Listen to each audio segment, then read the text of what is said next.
Mutuso Urano had passed away on the verge of becoming a librarian. Her final prayer was to be surrounded by books in her next life. Urano wakes up as Mine, a sick 5-year-old girl in the medieval capital city of Ehrenfest, and meets her mother, Effa, and her older sister, Tuli. Her mind is bombarded with memories, and she's soon able to understand and recognize them. However, she feels dismayed and concludes that a book would make her happy. She goes around the house searching for a book to read, but to her immense disappointment, there is none. Over the next 3 days, Mine struggles with the oddities of a new peasant lifestyle. One day, Effa heads out to the market with Mine on her back.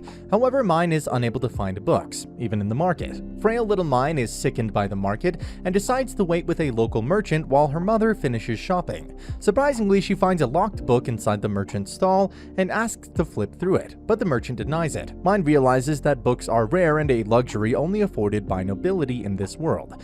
Adamant, she settles to make the books herself if she has to. Mine ponders where she can get paper to start making books. She also struggles with settling into her new limited life. Using her intellect to adjust, Mine makes shampoo with myrtle fruit oil, leaving hers, Tully, and Afar's hair glossy and pleasant smelling. Later in the day, Mine and Tuli decide to take their father, Gunther's belongings, which he had forgotten. However, Mine is too weak to walk by herself. Luckily, they're approached by 3 little boys, Lutz, Faye, and Ralph. They're neighbors and are offered help. As Mine rides Ralph's back, she notices him fancying Tuli while herself getting flustered by Lutz. They compliment the girl's pleasant-smelling hair. Upon reaching the southern gates, where Gunther works, the girls are embraced by him, affectionately. Gunther introduces them to Otto, a fellow soldier who, to Mine's surprise, knows how to read and write. He's writing on parchment he made out of animal skin. Happy, she asks Gunther to get her parchment, but is refused. He reasons that it's too expensive. However, Otto is encouraging and promises Mine he will get her a writing slate. As winter approaches, the pork stocking festival begins, but Mine, unable to deal with the festive activities, faints and is taken to the city gate to rest. She wakes up to find Otto with a writing slate. Mine spends her time giddily writing her new name in the new language and the names of the people she's met in her new life, grateful that she can write. It is a harsh winter in Ehrenfest, and Mine tries to separate fibers from the reeds to make faux papyrus for her winter handiwork. However, even with Tuli's help, she fails and gives up. Later, Tuli and Gunther bring porris, a sweet winter fruit. Mine learns that the porre pulp is discarded as bird feed but discovers it is indeed edible. To everyone's amazement, when hungry, Lutz and Ralph come by to exchange food due to a shortage. Mine, with the help of Lutz, makes Peru pancakes. They are loved by everyone unanimously. In the evening, Gunther arrives home to find Mine out of her pencils. She asks Gunther to take her to Otto, but Gunther is jealous of her affection for him. However, the next day, he takes her to Otto in a cloudy mood, warning him to take care of her. As Mine practices writing, she picks out mistakes in Otto's accounting. Impressed, Otto asks for Mine's help, and she agrees to help in exchange for more lessons and an unlimited supply of pencils. To Otto's surprise, she swiftly gets the work done. At home, Mine asks her father to help her build a crochet tool so she can make a flower ornament to go with Tully's baptism outfit. Delighted that she'd ask him for help, he carves one out, and Mine makes the ornament for Tuli. She thanks her for her help. Gunther embraces his daughters, yapping affectionately, and praises them for being good sisters. As spring arrives, Mine continues to impress with her cooking skills and intelligent inventions. She expresses her wish to go to the forest so she can make clay slates to help her make books. However, Gunther tells her to first build her strength. He suggests Mine become Otto's assistant and walk to the city gate, thus little by little building her strength. Mine, delighted, does as she's told. However, this doesn't stop Gunther from being cutely jealous of Otto. Unfortunately, as soon as she can walk, she falls sick and can't make it to the forest until summer. When she's finally permitted to go with the other children, she promises Gunther to rest and not do hard labor. However, Lutz catches her breaking it by digging for clay and scolds her. Grateful for the Peru pancakes, Lutz decides to help Mine dig. With his help, she's finally able to make clay tablets.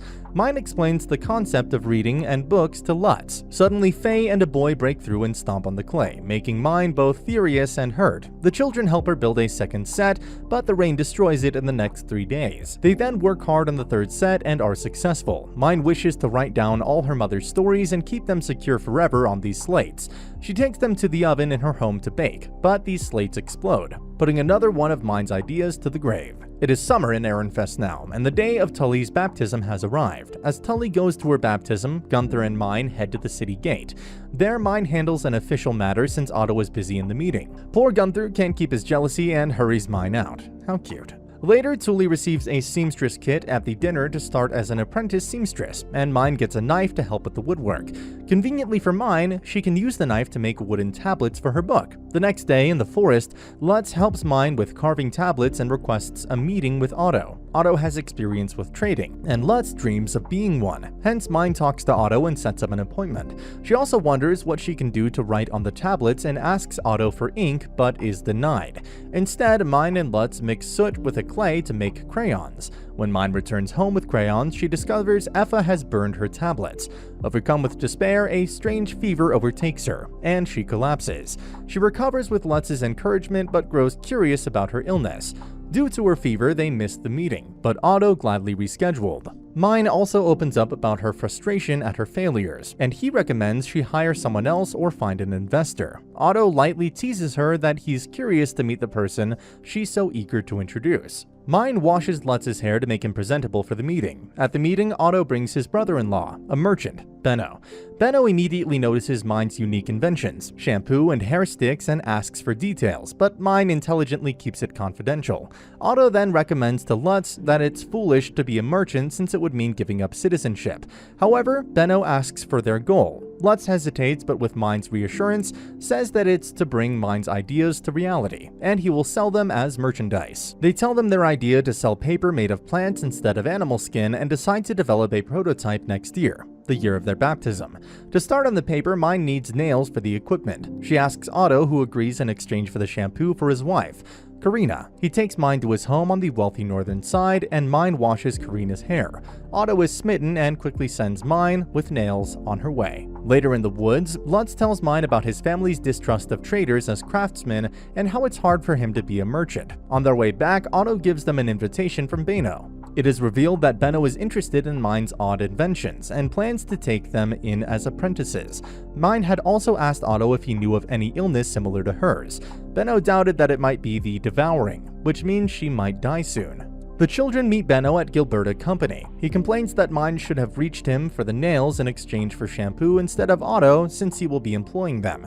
Mine apologizes by bowing, which perplexes Benno since it's unusual in medieval culture. He offers tools for developing paper, and Mine expertly negotiates a sale and ownership agreement with him. Benno then calls his assistant Mark, and they sign a magic contract to seal the deal. On their way home, Lutz seems doubtful, seeing Mine talk maturely and questions who she is. Mine is now worried that if Lutz and everyone else found out, they'd detest her. Mine tries to handle work talk without Lutz to avoid his suspicion, but collapses with a fever, at which Benno strictly orders Mine to go home and not to come to the store without Lutz. Later in private, Otto and Benno discuss Mine's illness. Benno explains that the devouring occurs in children, born with mana, magical energy, and cannot be controlled without a magic tool. He worries that it will kill her. Later, Lutz tells Mine that he felt belittled by her ability to talk business and does not hate her, which eases her worry. However, he stops calling her Mine. Benno also orders Lutz to look after Mine and gives them a workspace in the south to start their work. Lutz and Mine have started working on the paper. They go to carpenters, lumberers, etc.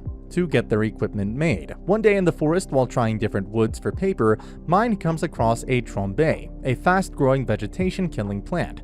Lutz and the other boys quickly tackle the plant. After they've managed to chop it down, Mine examines the branches and decides to use them as the paper base, and it works. However, Lutz is now quiet around Mine. Lutz notices Mine's unusual knowledge of papermaking and odd inventions, something a girl of her age or this world wouldn't know. Once they have finished the first batch of papers, Lutz confronts Mine again, this time seriously over who she is. Mine finally admits to him that she isn't the real Mine, which enrages Lutz and demands the original Mine be returned. Mine explains that she can give him the old Mine back, but only a corpse would remain. She describes how she doesn't mind giving the old Mine back, since she would have been long gone if it weren't for Lutz's encouragement and support. In the end, Lutz realizes that most of his memories and friendship are with this Mine, not the original one, and he accepts her, strengthening their bond. The children finally present the paper to Benno, who's surprised to learn that it's made of trombe. He passes them, satisfied. After receiving her profits from paper, Mine shows Benno her flower ornament as another tradable merchandise. Benno is taken aback to learn that this is also one of Mine's inventions, and decides to enlist the kids with the guildmaster as temporary merchants. The guildmaster, Gustav, refuses to give away the guild cards to unbaptized children. However, Benno shows him the flower ornament he has been trying to scout for her granddaughter Frida's baptism. Upon seeing this, he agrees and tries to hire Mine, but is firmly refused by Benno. Afterward, the children bring their profits home. Mine's family is delighted. However, Lutz's family is still very much against trading. Soon they meet Frida at Gustav's Ottomar Academy. They show her the prototype and examine her baptism dress to design the ornament accordingly. Mine suggests that Frida would need 2 pieces. Lutz smartly helps strike a deal with the second ornament at a discount. Like her grandfather, Frida also tries to recruit Mine but is declined. A month later, Mine and Litz return to deliver their ornaments. As they walk, Mine tells Frida of her illness. To her surprise, Frida also suffers the same, and tells her that it is the devouring. She explains that the fever comes when you lose heart, and that she should try to stay motivated. She adds that it's incurable, and only an abundance of money to afford magic tools can suppress it. It has been 1 year since Mine entered a new world, and her illness is now getting stronger despite Mine's best efforts to keep it contained. As winter approaches, Benno orders the children to improve their attitudes, appearance, and basic writing skills over the winter to become apprentice merchants. He also takes Mine and Lutz to see some trouble in the shampoo making process, and talks to her separately to get further information about the shampoo. Seeing her advanced knowledge, Benno also comes to doubt who she is, yet Mine stays silent on the topic and sells the details at a high price to save money for her illness. At home, Tully and Effa also ramp up the production of hair ornaments to collect as much money as possible. Seeing the girls at work, Gunther comes in to help, and Mine asks him to take her to the gates the next day. While she's there, Otto and the soldiers rush to combat a trombe. As they leave, she suddenly flares up with a fever. Despite being alright because of the sudden flare, Lutz piggybacks her back home, but breaks down crying on the way, worried for Mine. Later, they meet Benno, and resolve to help Mine raise money to tackle her illness. However, just as they optimistically make plans for spring, she comes down with a very powerful fever and collapses, unable to get back up. Benno yells for the carriage to be brought out. Mine feels her fever absorbed by a source and awakens in Frida's bed with a shattered bracelet. She has been brought over to Gustav's to be healed by Benno. Frida explains to Mine that a bracelet is a magic tool that absorbs her mana. It's like an overflowing cup, and soon she'll need another. However, magic tools are expensive and can be afforded by only nobles. Hence, Frida has already entered into a contract as a noble's mistress when she comes out of age, and recommends Mine to do the same. Mine faces the choice to enter into a contract or die surrounded by her loved ones, and pays Gustav as he tries to hire her in exchange for a high price for the tool. Mine spends the rest of the day with Frida, recovering and making pound cake, but she misses her family and soon leaves. Mine spends the next few days grateful to her family, Lutz and Benno. She also invites Benno, and they all decide to sell games over the winter to raise money. One evening, as Mine tries on her baptism outfit and spends time with her family, she tells them about her illness, that it's incurable and requires a magic tool, without which she has barely 1 year to live. They're heartbroken but accept Mine's wish to stay with them rather than be sold to a noble. While the girls are asleep at night, Gunther sits by himself, mulling over the news. Mine has decided to perish by her family's side while leaving them a lot of money and stopping work with Benno. She sells the paper-making rights to Benno and takes him to learn the process. Otto comments on how Benno looks like a father with the kids in tow, at which poor Gunther teems with jealousy. Mine also meets Frida, who is surprised to learn about her decision and decides to buy Mine's pound cake recipe, adding to Mine's family savings. Summer comes up and it's the day of Lutz and Mine's baptism. Lutz is flattered when Mine shows up looking all pretty and noble-like. As they enter the church, the folks compliment how they look like a tiny couple. Poor Gunther, he boils once again with jealousy. Inside the church, Mine and Lutz attend the baptism and prayers, where she's astounded to see a book of scriptures with the high priest. As the priest shows the children to pray, Mine falls from being worked up, laughing at the humorous demonstration, and is taken to rest. When she wakes up, Mine roams the hallways trying to find a way back to the prayer hall, but stumbles across a library. Overwhelmed, she asks to be allowed to read, but is told that all the access to the library only lies with the church's staff. At once, Mine decides to be an apprentice priestess and is taken to the high priest. The high priest mistakes Mine to be from a noble family and asks her for a hefty donation to join. He sends her back to come with her parents' permission. However, he allows her to read the scriptures at church. After her baptism, Mine announces her wish to become an apprentice priestess. Unexpectedly, Gunther strongly opposes it, reasoning that orphans who have no one to look after them become priests and priestesses and are brutally burdened by nobles. Mine is heartbroken that her only access to books is being denied. However, she values her family over everything else and agrees. When Mine visits the church the next day, she meets the head priest, Ferdinand, and informs the high priest of her illness and her parents' decision. Hearing this, they bring out a grail and ask Mine to touch it. The grail glows as Mine touches it, and the priests invite her parents to discuss the situation again. Mine worries if she's made matters more complicated. Later, Mine and Lutz tell Benno about the situation. Benno angrily scolds Mine and explains that the church is suffering from a lack of mana due to the shortage of nobles, and sees Mine's illness and overflowing mana as valuable. He warns her not to be played at the nobles' hands. With careful negotiation, Mine can be safe and access the magic tools at church to control her illness. Mine wonders why Benno is so concerned. Mark clears that Benno has grown to love the children and considers Mine a daughter. A blushing Benno profusely denies it. To safeguard Mine, they sign sales rights to Lutz. Benno also registered their workplace as Mine's studio with the guild. Now Mine will be able to reach Lutz in an emergency. On their way back, Lutz complains that Mine promised to work with him, overwhelmed with emotion and worry. Mine reassures him that even if she joins the church, she'll always be there. Mine tells her parents about the invitation and Benno's strong suggestion to safeguard Mine by negotiating 3 demands in exchange for Mine's mana and money: to acknowledge Mine's frailty and hence guarantee extra care by making her a blue-robed priestess and not a gray one, to allow her to run her studio, and to remain with her family. Gunther agrees and they decide to meet the priests, but Tully worries about her family's security since nobles can be stone-hearted and hurt commoners over trivial matters.